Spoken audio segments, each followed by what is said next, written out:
ओम श्री गणेशाय नमः। श्री सद्गुरुवे नमः। देवी अन्नपूर्णा माता की जय। मैं प्रज्ञा आप सभी का इस सत्र में हार्दिक रूप से स्वागत करती हूँ।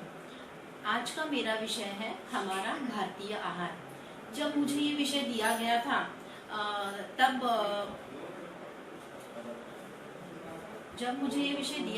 तब मेरे आंखों के सामने भारत के अलग अलग प्रदेश, अलग अलग राज्य, इनका चित्र मेरे आंखों के सामने आया था।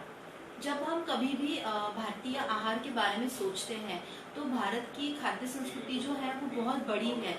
इसमें अलग अलग खाद्य पदार्थों का समावेश होता है। बट जब हम सोचते हैं कि दक्षिण भारत में क्या बनता है या बंगाल का कौन सा खाना बहुत मशहूर है, तब हमको सबसे पहले क्या समझ में आता है हमको सबसे पहले ये समझ में आता है कि कोई भी पदार्थ या कोई भी खाद्य पदार्थ बनाने के लिए हमें अलग अलग तरीके से अनाज चाहिए, फल चाहिए, सब्जियां चाहिए। तो सबसे पहले जब मेरे आंखों के सामने ये सारी चीजें आई तो सबसे पहले मेरे आंखों के सामने इस देश का किसान आया। तो इसलिए हम जब भी भारतीय आहार के बारे में इसके आगे बात करेंगे या इसके बारे में सोचेंगे या कभी भी पढ़ेंगे तो मैं आप सबसे विनती करना चाहती हूँ कि हमें हमारे किसान के प्रति कृतज्ञता व्यक्त करनी चाहिए। इसके अलावा हम अभी देखते हैं कि भारत का पारंपरिक आहार क्या था। भारत का पारंपरिक आहार जो था उसमें हम लोग देख सकते हैं कि हमारे जो ऋषि मुनि थे, जैसे कि पुराण काल में, रामायण में या महाभारत में हम लोग देख सकते हैं कि ये सारे लोग कैसे बड़े हुए, ये सारे लोग क्या खाते थे। तो ये सारे लोग कंदमूली, अलग अलग सब्जियां, अलग अलग फल, ऐसी चीजें खा के बड़े होते थे। इनके खाने में ना कभी दूध था ना कभी घी था। अगर हमने रामायण में दाखले देखे हैं, महाभारत में देखे हैं, तो हमको ये काफी हद तक बहुत आसानी से समझ जाएगा कि हमारे पारंपरिक आहार जिसको अभी के दुनिया में हम लोग जिसको वेगन डाइट बोलते हैं, वेगन डाइट जो है खासकर खिलाड़ियों के लिए अभी बहुत प्रसिद्ध है। पूरे दुनिया भर के खिलाड़ी अभी वेगन डाइट के पीछे भाग रहे हैं। तो हमारे ऋषि मुनियों ने हमें वेगन डाइट बहुत पहले से बता के रखा है। तो ये था हमारा पूर्वापार पारंपरिक आहार। तो इसके बाद हम लोग देखते हैं कि आहार का मतलब क्या है। आहार का मतलब है ग्रहण करना। इसे बहुत ध्यान से सुनिए। आहार का मतलब है ग्रहण करना। आहार का मतलब है ग्रहण करने वाला, और आहार्य का मतलब है जो योग्य है वह ग्रहण करने वाला। तो ये बहुत महत्वपूर्ण स्थिति है। इसको हमें अपनाना है और इसका हमें हमारी दिनचर्या में अंगीकार करना है। तो ये था हमारे आहार का मतलब। इसके बाद हम लोग कुछ दाखले देखेंगे जिसमें हमें भगवान श्री कृष्ण जी ने गीता में बताया है, युक्ताहार विहारस्य युक्ता चेष्टस्य कर्मसु। जिसका आहार और चाल संतुलित हो, आचार और विचार अच्छा हो, युक्ता स्वप्नावबोधस्य योगो भवति दुःखः। जिस व्यक्ति का सोना उठना समय पर हो, ध्यान और व्यायाम जिसकी जिंदगी का मूलभूत अंग हो, उसकी जिंदगी में कभी दुख नहीं आएगा। ये तो हमें भगवान श्री कृष्ण ने कई सालों पहले बता के रखा है। तो सबसे पहले हम लोग देखते हैं पोषक आहार क्या है और संतुलित आहार क्या है। इसके बारे में हम लोग सोचते हैं कि भारतीय आहार निश्चित ही संतुलित है क्या। तो इसका जवाब है कि हाँ, भारतीय आहार निश्चित रूप से हमें बहुत हद तक संतुलन प्रदान करता है। वो काफी पोषक है। हमारी हम लोग जो हर खाद्य पदार्थ या आहार खाते हैं हमारी रोजमर्रा की जिंदगी में, उसमें हम बोल सकते हैं कि दाल, चावल, घी है, हरी सब्जियां हैं, हरी चटनी है, हम लोग नींबू का एक फाक खाते हैं। जैसे कि आप अपनी आंखों के सामने एक पूरी भारतीय थाली का चित्र ला सकते हैं। ये जो खाना है, this is called as complete balance diet. इसको हम लोग कंप्लीट बैलेंस डाइट बोल सकते हैं। तो भारतीय खाना सही रूप से पूरी दुनिया में संतुलित आहार माना गया है। इसके बारे में बहुत सारे विशेषज्ञों ने और संशोधकों ने संशोधन किया है कि भारतीय आहार में ऐसी क्या खास चीज है जिससे कि भारतीय हमेशा ही बहुत चुस्त फुर्त रहे हैं। तो भारतीय खाने में वो सारे पोषक तत्व हैं जो हम आहार शास्त्र में पढ़ते हैं, जैसे कि कार्बोहाइड्रेट्स है, प्रोटीन्स है, विटामिन है, मिनरल्स है। ये सारी चीजें हम बहुत आसानी से भारतीय खाना खाने से पा सकते हैं। और इसके अलावा मैं आप लोगों को और एक चीज बताना चाहूंगी कि भारतीय खाना जो है वो हमेशा पर्यावरण में संतुलन बनाए रखता है। भारतीय खाना, भारतीय आहार कभी भी हमारे पर्यावरण को बिगाड़ने का काम नहीं करता है। इसीलिए हमें सही मात्रा में खाना है और पोषक खाना है। और इसके अलावा देखते हैं कि संतुलित आहार के फायदे क्या है। अभी तक हमने देखा कि भारतीय आहार पोषक है, काफी संतुलित है। तो संतुलित आहार क्या होता है? संतुलित आहार वो होता है जो हमारे शरीर के साथ साथ हमारे दिल और दिमाग दोनों को स्वस्थ रखता है। जब ये आहार हमको स्वस्थ रखेगा दिल और दिमाग से, तभी हम हमारी रोजमर्रा की जिंदगी में बहुत सारे काम कर सकते हैं। नहीं तो आप लोग देख सकते हैं, बहुत हमारे आजू बाजू में ऐसे बहुत उदाहरण होते हैं आसपास में कि जो लोग बहुत जल्दी थक जाते हैं, जिन लोगों में स्टैमिना नहीं होता है, बहुत काम करने की ऊर्जा नहीं होती है। इसी का क्या मतलब है कि खाना हमेशा हमारे शरीर के साथ साथ दिल और दिमाग पे भी असर करता है। इसका एक बहुत सिंपल उदाहरण मैं देना चाहूंगी कि जैसे कि हम लोग कभी शादी में जाते हैं या कभी बाहर जाते हैं खाना खाने, तो 7 से 8 घंटे तक हमको भूख नहीं लगती है। हमारा पूरा शरीर भारी हो जाता है, हमारा दिमाग उसे महसूस कर सकता है, हमारा दिल भी उसे महसूस कर सकता है। तो आपको इन सब चीज़ों को समझना है। इसके बाद संतुलित आहार संतुलित आहार एक चीज़ हमें और सिखाता है हमारे रोज की जिंदगी में कि अगर हम सही खाना खाते हैं और पोषक खाना खाते हैं तो हमें दिन में कम से कम 3 से 4 बार बहुत जोर से भूख लगती है। अगर हम सही तरीके से रोज खा रहे हैं तो हमें हमारा दिमाग ये चेतावनी देता है दिन में 3 से 4 बार, 24 घंटे में। ये हमारी शरीर की प्रक्रिया है कि जिससे हमें 3 से 4 बार भूख का संकेत मिल सकता है। इसका उदाहरण मैं आपको देना चाहूंगी कि जैसे अगर हमें बहुत भूख लगी है कभी तो और हमने खाना नहीं खाया तो हम चिड़चिड़ करने लगते हैं, हमें बहुत जोर से गुस्सा आता है। तो इसी का मतलब है कि और इसके बाद थोड़ी देर के बाद आप खुद को देखिए कि आपने पूरा खाना अच्छे से खा लिया तो आपका दिल अच्छा चुस्त फुर्त हो जाता है, आपका दिमाग एकदम ताज़ा तवाना हो जाता है और आप फिर से पूरी ऊर्जा के साथ इसके साथ काम कर सकते हैं। तो आपको अभी तक ये सारी चीजें समझ में आ गई होंगी कि संतुलित आहार और पोषक आहार का हमारे जीवन शैली में क्या इम्पोर्टेंस है। इसके बाद हम लोग देखते हैं कि भारतीय महिलाएं, भारतीय गृहिणी, संशोधकों ने ये माना है कि भारतीय गृहिणी या महिलाएं ये बहुत अच्छे व्यवस्थापक है, जिसको मैनेजर हम लोग बोल सकते हैं। We are best home makers in the world. इसके आगे मैं और कहना चाहूंगी कि हर भारतीय गृहिणी एक बहुत अच्छी आहार तज्ञ है। ये मैं क्यों कह रही हूँ? क्योंकि जब हम सुबह का खाना बनाते हैं या हम कुछ भी तैयारी करते हैं, घर में कोई आने वाला है या घर में कोई पूजा है, तो हमको ये सारी चीजें हमारे दिमाग में बहुत अच्छे से रहती है कि हमें क्या बनाना है, इसके अलावा किसको क्या पसंद है, तो और उसके लिए हमारा बजट क्या होगा, हम उसके ऊपर कितना खर्च कर सकते हैं। तो इसीलिए हमको ये सारी चीजों का ख्याल तो भारतीय महिलाएं पहले से ही रखती हैं। अगर उदाहरण के लिए अगर हमारे पास 5 रुपए हैं और उसमें से 2 हमको खाने पे खर्च करने हैं, तो उसमें से और बाकी के 2 हम इधर इसके ऊपर खर्च करने वाले हैं, तो हमको ये काफी आसानी से समझ जाता है कि उसमें से 1 रुपया हमें बचाना है, हम उसमें से बचत भी कर लेते हैं। मुझे लगता है कि भारतीय गृहिणी ये सारी चीजें नियोजन का मतलब बहुत पहले से ही जानती है। और अभी इसके आगे हमको सोचना है कि अगर हम गृहिणी हैं, अगर हम महिलाएं हैं, तो सबसे पहला हमारा कर्तव्य है कि हमारे रोज के खाने में स्वाद के साथ साथ हमको सेहत भी बहुत अच्छे से रखनी है। अगर हम सेहतमंद खाएंगे तो बीमारियां हमसे काफी कोसों दूर रहेंगी। और अगर हम बीमारियों को दूर रख पाते हैं तो इसका सीधा असर हमारी भारतीय अर्थव्यवस्था पे पड़ता है, क्योंकि हम लोग वहाँ का बोझ कम कर सकते हैं। जैसे कि हम लोग देखते हैं आज के ज़माने में कि बहुत सारी चीज़ें हैं, बहुत सारे लोगों के घर में बीपी के पेशेंट्स हैं, डायबिटीज़ के पेशेंट्स हैं या हार्ट पेशेंट्स हैं। तो अगर हम लोग बहुत सही तरीके से सेहतमंद खाना अगर हम लोग खा रहे हैं तो क्या होता है कि दवाइयों का जो खर्च है, हॉस्पिटलाइजेशन, पेशेंट को कभी एडमिट करने की बारी आती है तो ये सारा खर्चा बहुत हद तक कम हो जाता है। हमारा भारत जो है डायबिटीज़ की मैनेजमेंट के लिए, कंट्रोल के लिए, हार्ट पेशेंट्स के लिए, अलग अलग चीज़ों के लिए हम भारतीय अर्थव्यवस्था में ऐसे पेशेंट्स के ऊपर हर साल करोड़ों रुपए खर्च कर सकते हैं।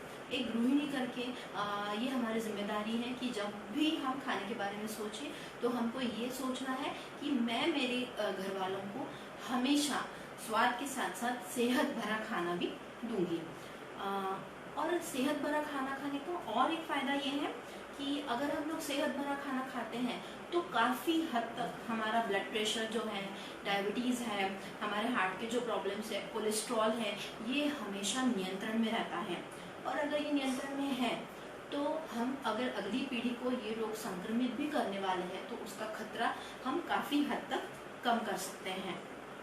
और मेरे ख्याल से सारी गृहिणियाँ मेरा ये लाइव टॉक सुन रही है।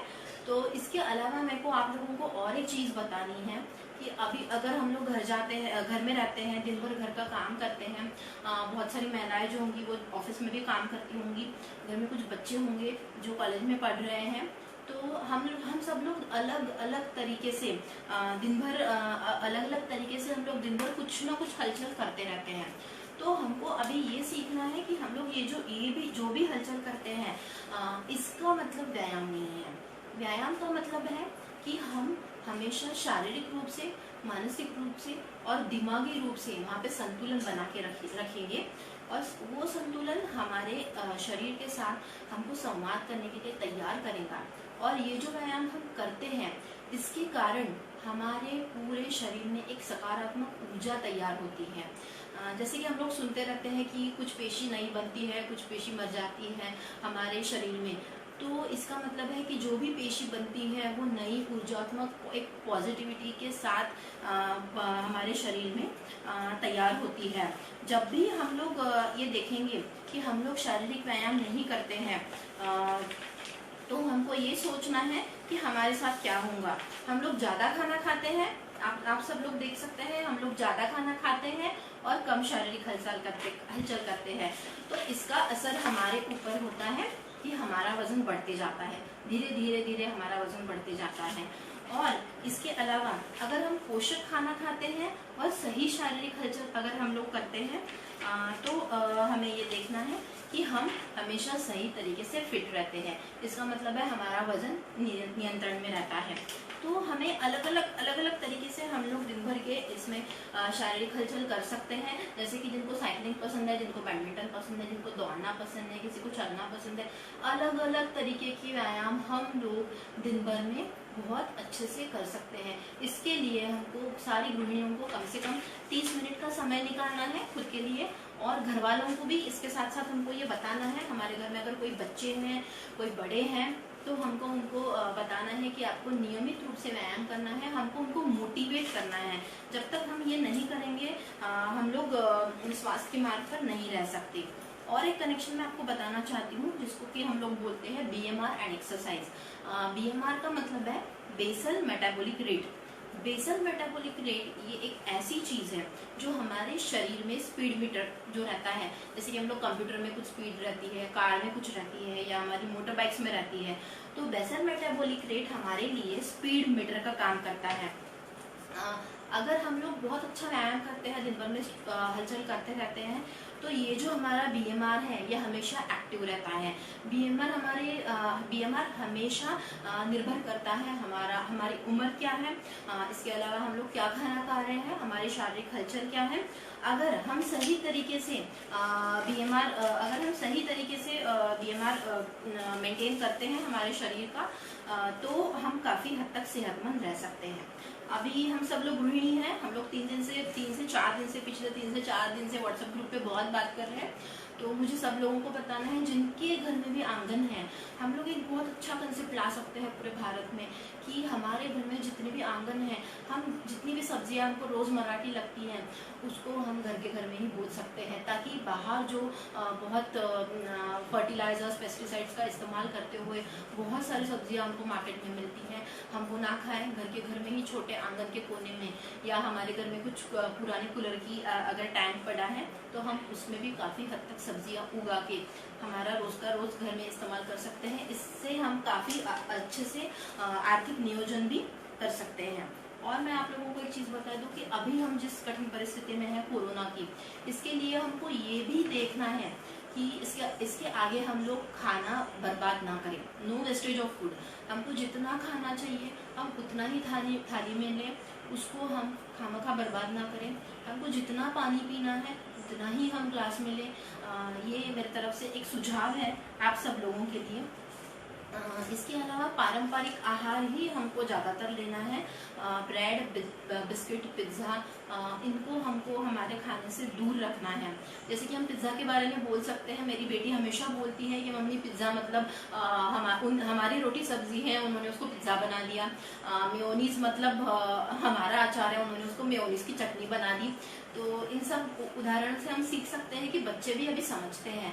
अगर हम हमारे बच्चों को उदाहरण के तौर पे अगर सिखाए तो हमारे बच्चे काफ़ी हद तक ये चीज़ें भी सीख जाएंगे। अभी हमारे सामने बहुत सारी समस्याएं हैं, भारत के सामने बहुत सारी समस्याएं हैं स्वास्थ्य के संबंध में। तो सबसे पहले मैं आपको लोगों को ये बताना चाहूँगी कि सबसे पहली समस्या है कुपोषण। बच्चे बहुत दुबले हो जाते हैं, बच्चों का हाइट नहीं बढ़ता है, वेट नहीं बढ़ता है। तो सबसे पहली जो समस्या है वो सबसे पहली समस्या है हमारे लिए कुपोषण। इसलिए हमेशा हमको ध्यान रखना है कि बच्चों के खाने में हमको हमेशा हाई डेंसिटी फूड्स बहुत रखने हैं। इंडियन हाई डेंसिटी फूड्स, इसको हम लोग बोलते हैं बहुत अच्छे से ऊर्जात्मक पदार्थ है जो बच्चों को बहुत ऊर्जा देते हैं। खीर, लड्डू, पूरी, पराठे, इनको हम लोग बच्चों के खाने में बहुत अच्छे से रखें। आप कोई भी बच्चा देखें, 6 महीने का देखें या 10 साल का देखें, बच्चे दिन भर शारीरिक हलचल करते रहते हैं, यहाँ से वहाँ चलते रहते हैं। इसलिए हम लोगों को बच्चों के खाने पे बहुत खास ख्याल रखना है। इसके अलावा अगर हमारे घर में कोई बीपी पेशेंट्स हैं, डायबिटीज़ पेशेंट्स हैं, हार्ट के पेशेंट्स हैं, तो हमको ये ध्यान रखना है कि उनको समय पे खाना खिलाएंगे, सारी दवाइयाँ समय पे देंगे, नियमित रूप से उनको डॉक्टर ने, फिजियोथेरेपिस्ट ने कुछ व्यायाम बताए हैं तो हम व्यायाम करेंगे ताकि हम काफ़ी हद तक उनको आगे कोई खतरा, भविष्य में कोई खतरा या कोई बीमारी होने से और बचा सकते हैं। तो इसके अलावा मुझे और एक सुझाव मिला था कि मैं थोड़ा सा कोविड-19 डाइट के बारे में बोलूँ। तो कोविड-19 जिसको हम लोग आज के इसमें बोलते हैं, उसका लॉन्ग फॉर्म है corona virus disease. Corona virus disease आज हमारे बीच में आया है। उसको सबसे पहला उसका जो कारण है पूरे दुनिया में फैलने का, उसका कारण है प्रदूषण। जितने तेजी से वो पूरी दुनिया में संक्रमित हुआ है उसके पीछे पूरा प्रदूषण जो फैल चुका है पूरी दुनिया में, वो उसको सबसे पहला कारण है। तो हमें आज से ये सोचना है कि हम हमारा आहार, विचार, व्यवहार या जो भी हम लोग चीज़ें करने वाले हैं वो सारी हमारे पूरे पृथ्वी पर, हमारे पूरे धरती माता पर संतुलन बनाए रखे। मैं आप लोगों को याद दिला दूं कि माननीय पंतप्रधान जी ने हमें 2 अक्टूबर 2014 में भारतीय स्वच्छता अभियान उन्होंने चालू किया था। उसके लिए उन्होंने हमसे आह्वान भी किया था कि हम हमारे आसपास का परिसर, पूरा समाज, देश धीरे धीरे हम लोग साफ रखेंगे। मुझे ऐसे लगता है कि तब से वो चालू हुआ था, 6 साल हो गए। आज अगर हमारा ये जो पूरे आसपास का परिसर अगर आज काफ़ी हद तक साफ होता था तो शायद कोरोना हम भारतीयों के बीच में नहीं रहता था।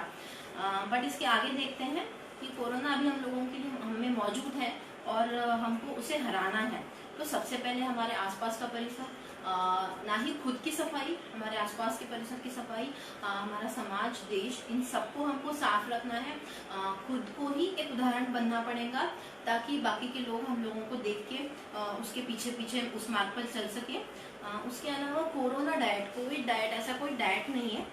WHO ने अभी एक छोटा सा बुकलेट जारी किया है जिसमें उन लोगों ने लिखा है कि कोरोना डाइट का मतलब है आप लोगों को संतुलित खाना है, बहुत पोषक खाना है। जब हम संतुलित खाना खाते हैं, पोषक खाना खाते हैं तो हमारी इम्यूनिटी मतलब रोग प्रतिकारक शक्ति बहुत अच्छे से काम करती है। इसका मतलब ये नहीं है कि पिछले 8 दिन मैंने संतुलित खाना खाया और मेरी रोग प्रतिकारक शक्ति तैयार हो गई। हम लोग जो सालों से खाते आ रहे हैं उससे हमारी रोग प्रतिकारक शक्ति हमेशा तैयार होती है।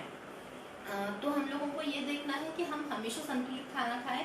हम लोग क्या चुनते हैं खाने में, इसके ऊपर हमारी रोग प्रतिकारक शक्ति निर्भर करती है। अगर हमने रोटी सब्जी चुनी तो काफ़ी हद तक रोग प्रतिकारक शक्ति अच्छी रहेंगी। अगर हमने ब्रेड चुनी, पिज्ज़ा चुना तो रोग प्रतिकारक शक्ति नहीं बन सकती। और जो लोग बहुत संतुलित खाना खाते हैं, अच्छा खाना खाते हैं, उनका हीमोग्लोबिन बहुत अच्छा रहता है। और हीमोग्लोबिन अगर अच्छा है तो रोग प्रतिकारक शक्ति भी अच्छी है, और इसके अलावा हमको बहुत कम इन्फेक्शंस होने के चांसेस रहते हैं। अभी हम लोगों ने जो देखा कि जो कोरोना के कारण जिन लोगों की मौत हुई है, या तो उन लोगों का हीमोग्लोबिन कम था, या तो उनको पहले से ही कोई डायबिटीज, बीपी जैसी बीमारी थी, बहुत लोगों को टीबी भी था। तो इन सब चीज़ों से हमको बचना है ताकि हम लोग सही आहार खाएं। और हम लोग भारतीय आहार में हम लोग काफ़ी चीज़ें हमारे ऋतु अनुसार, मौसम अनुसार बदलते रहते हैं। तो ये जो आहार है मौसम अनुसार बदलता है भारतीयों में, ये बहुत सही आहार है। जैसे कि अभी गर्मी के दिन है, गर्मी के दिनों में हम आम का पन्ना पीते हैं, आम की गुड्डा की चटनी खाते हैं। इससे हमारी पाचन संस्था बहुत अच्छे से काम करती है, क्योंकि इन दिनों में हमें बहुत कम भूख लगती है, हम लोग पानी ज़्यादा पीते हैं, पसीना बहुत आता है। तो आम का पन्ना या आम का इस्तेमाल करने से ये सारी चीज़ें हमारे शरीर को मिलती है। आम का एक बहुत बड़ा फायदा ये भी है हमको कि आम हमारे शरीर के तापमान को बहुत अच्छे से नियंत्रण में करता है। और एक चीज़ बता दूं कि भारत जो है वो अलग अलग प्रदेशों में, अलग अलग राज्यों में बटा है। तो जैसे कि दक्षिण भारत में चावल बहुत उगता है, तो लोग चावल खाते हैं। हमारे यहाँ महाराष्ट्र में गेहूँ बहुत उगता है, बाजरी, ज्वार बहुत उगती है। तो हम लोग इन चीज़ों के ऊपर ज़्यादा जोर देते हैं। तो आपके प्रदेश में जो भी चीज़ें बनती हैं, आप उसी पे ज़्यादा जोर दें। ना ही कि 12 ही महीने अगर कीवी मार्केट में मिल रहा है, हम लोग कीवी ही खाने पे जोर देते हैं और फालतू में उस पर पैसा बर्बाद करते हैं। इन चीज़ों में कोई मतलब नहीं है।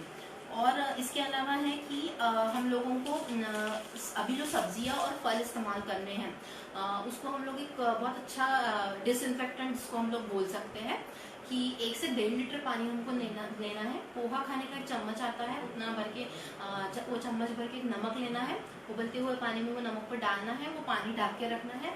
उससे हम हमारी सारी सब्जियां और फल काफ़ी हद तक धो सकते हैं, जिससे कि उसके अंदर के सारे कीटाणु मर जाएंगे। इसके अलावा पानी जो है, अभी हम लोगों के पास, जिनके घर में एक्वागार्ड है ठीक है, बट जो लोग गांव में रहते हैं उन लोगों को पानी उबाल के पीना है। जब भी आप पानी उबाल रहे हैं, आप एक बहुत अच्छी चीज़ कर सकते हैं, उसमें छोटा सा अदरक का टुकड़ा डाल दीजिए, 5-6 तुलसी के पत्ते डाल दीजिए और 5-6 पुदीने के पत्ते डाल दीजिए। इसको हम लोग डिटॉक्स वाटर कहते हैं। तो इसका इस्तेमाल करने से काफ़ी हद तक पेट के जो कीड़े हैं हमारे मर जाते हैं। इसके अलावा हमारे रोज के खाने में नींबू, भरपूर दालें, अंकुरित अनाज, घर का दही, दूध, घी, ताज़े फल और हरी सब्जियां, इनका हमको रोज इस्तेमाल करना है। तो मेरे ख्याल से भारतीय आहार अभी यहाँ तक ये जो मेरा सत्र था, ये मेरे सुझाव आप लोगों को बहुत मेरे को लगता है कि पसंद आए होंगे। उसके बारे में हम लोग हमारे व्हाट्सएप ग्रुप पे बात करेंगे ही। और इसके अलावा विश्व मांगल्य संस्कार सभा ने पूरे राष्ट्रीय स्तर पर एक पाककला स्पर्धा का आयोजन किया था, जिसको हमने क्लोज व्हाट्सएप ग्रुप पे हमारे सारी जो पाककृति थी, पूरे भारत भर से पाककृति इसमें आई है। मैं सबसे पहले तो दीपाली ताई और मृणालिनी ताई का अभिनंदन करना चाहती हूँ कि उन्होंने इतनी अच्छी सोच रखी है और सभी महिलाओं को इतना अच्छा अवसर मिला है कि वो खुद की पाक कला हम लोगों के सामने पेश कर सकें। पूरे भारत भर से इसमें पाककृति आई है। दिल्ली है, कलकत्ता है, गांधीनगर है, इसके अलावा अकोला, अमरावती, पूरे महाराष्ट्र से, अलग अलग जगह से, मुंबई, ठाणे, सभी जगह से इसमें पाककृति आई है। तो हम लोग देखते हैं कि अभी ये पाककृति कम से कम मेरे पास 140 आई थी। मैंने 30 से 35 पाककृति को नहीं लिया है मेरे इसमें, क्योंकि कल 12 बजे तक का ही समय निर्धारित समय था पाककृति को लेने के लिए। तो इसके अलावा अभी हम लोग देख सकते हैं कि ये पाककृति स्पर्धा के लिए मैंने कुछ नियम दिए थे। जिन लोगों ने नियमों का पालन किया है, मैंने उन्हीं को पुरस्कार दिया है। बट हम सब लोग ये समझ लें कि जिनको पुरस्कार नहीं मिले हैं उन लोगों को मायूस होने की जरूरत नहीं है। हम लोग अगले 15 दिन के बाद फिर से एक पाककृति स्पर्धा लेंगे हमारे ग्रुप पे, जिसमें वो फिर से सहभाग ले सकते हैं। तो अभी हम लोग आते हैं पुरस्कार की तरफ। सबसे पहला पुरस्कार है प्रीति, जो ठाणे से है, जिन्होंने बनाई थी अलग अलग धान्यों से ब्रेड और वेज सैंडविच। उसका उन्होंने अलग अलग तरीके के आटे, जैसे कि मक्का है, ज्वार है, बाजरी है, इस आटे के घर में ही बहुत अच्छे से ब्रेड बनाई थी और उसको उन्होंने अलग अलग सब्जियां डाल के उन्होंने उसका सैंडविच बनाया था। मैं इसका चित्र आप लोगों को दिखा पा रही हूँ। अभी जो भी लिमिटेशंस है उसमें हम लोग ये चीजें कर सकते हैं। तो आप इसको देखिए। प्रीति को मैं सबसे पहला पुरस्कार देती हूँ। उसके बाद है सेकंड पुरस्कार मैं देना चाहती हूँ सानिका को। सानिका जो है, सानिका ने बनाया था बीट मकई कटलेट। सानिका है दिल्ली से और मुझे रेसिपी बहुत पसंद आई सानिका, क्योंकि इतनी टेम्पटिंग लग रही थी, इतनी मस्त लग रही थी फोटो में। मैं जब भी दिल्ली आऊंगी मैं खाना चाहूंगी उसको। तो हमको ये सानिका की रेसिपी हमको दिखानी है। ये है सानिका की रेसिपी। सानिका की रेसिपी आप सभी लोग देख सकते हैं। बीट मकई कटलेट इसको हम लोग बोल सकते हैं। ये रेसिपी बहुत अच्छी थी, इसको मैं द्वितीय पुरस्कार देती हूँ। और हमारी तीसरा जो है तीसरा जो पुरस्कार है मैं इनको देती हूँ। इनका नाम है रश्मि जोशी। रश्मि जोशी ये उमरेड से है। इन्होंने बनाई है गेहूं के आटे की पेस्ट्री ये बच्चों को बहुत पसंद है, बड़ों को भी बहुत पसंद है। तो इन्होंने गेहूं के आटे की पेस्ट्री बनाई है। रश्मि को मैं तृतीय पुरस्कार देना चाहती हूँ। इसके बाद जो है उत्तेजनार्थ पुरस्कार निकालने के लिए मुझे बोला गया था, तो मैंने 3 उत्तेजनार्थ पुरस्कार निकाले हैं, जिसमें कि सबसे पहला नंबर मैं देना चाहूंगी सौ मंजू देशपांडे। इन्होंने बनाए हैं लाल भोपळ्याचे घाघरे, म्हणजे कद्दू की पूरी इन्होंने बनाई है। कद्दू की पूरी के बारे में आपको बता दूं कि कद्दू की जो पूरी होती है आटे के साथ उन्होंने मिक्स की है, उसमें गुड़ डाला है, बहुत पौष्टिक है, छोटे बच्चों के लिए बहुत अच्छी हैं। और कद्दू में अपने आप में बहुत अच्छा जिंक पाया जाता है। तो आप लोग समझ सकते हैं मैंने इसको क्यों चुना है। वैसे मीठी रेसिपीज काफ़ी कम आई थी, ज़्यादातर महिलाओं ने तीखी रेसिपीज ही भेजी थी हमारे तरफ। इसके अलावा और एक नंबर मैं देना चाहती हूँ उत्तेजनार्थ पुरस्कार में। दूसरा नंबर मेघा जोध, जिन्होंने पौष्टिक हरे भरे नूडल्स बनाए थे। वो ह्यूवरखेड़ से हैं, तेलारा ह्यूवरखेड़ के छोटे गांव से हैं वो, बट उन्होंने बहुत अच्छी रेसिपी बना के भेजी थी और मुझे ये बहुत पसंद आई और दिखने में भी कितनी अच्छी लग रही है। और तीसरा नंबर मैं देना चाहती हूँ उत्तेजनार्थ में, जिसको हम लोग बोल सकते हैं रूपाली। रूपाली है अंजनगांव से। अंजनगांव की महिलाएं, उमरेड की महिलाएं, अमरावती, इन लोगों ने बहुत ज़्यादा सहभाग लिया है। बहुत अच्छी रेसिपीज बना के दी है हम लोगों को। और मैं दीपाली ताई और मृणालिनी ताई से ये बोलना चाहती हूँ कि हम इसकी किताब भी छाप सकते हैं।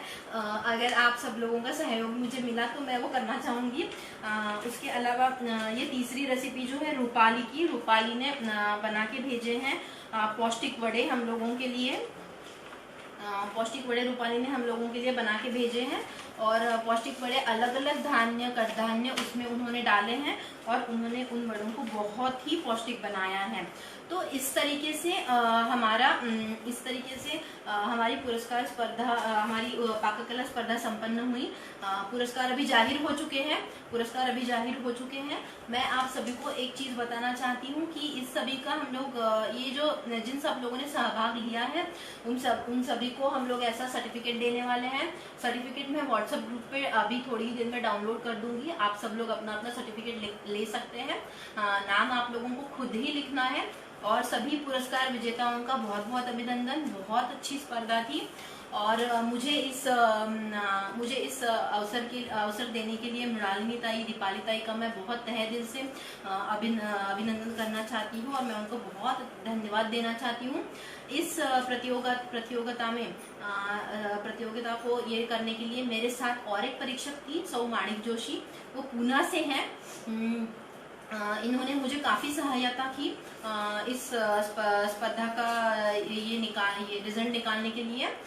इसके अलावा दो लोगों के नाम मैं लेना चाहती हूँ, जिसमें कि सानिका है और वृशाली है। सानिका और वृशाली ने मुझे बहुत सपोर्ट किया है। हम तीनों लोग कम से कम पिछले 4 से 5 दिनों से 24 घंटे व्हाट्सएप पे थे और कंटिन्यूस हम लोग ये करे क्या ऐसे हम लोग बहुत सारी चीज़ें हो सकती हैं। इसके अलावा मैंने ये पूरे रेसिपीज़ का एक छोटा सा वीडियो भी हमारे फेसबुक पेज पे डाला है, दीपाली ताई मृणालिनी ताई। आप सब लोग उनको देखिए। हमारे स्पर्धकों का और आयोजकों का बहुत बहुत अभिनंदन और धन्यवाद।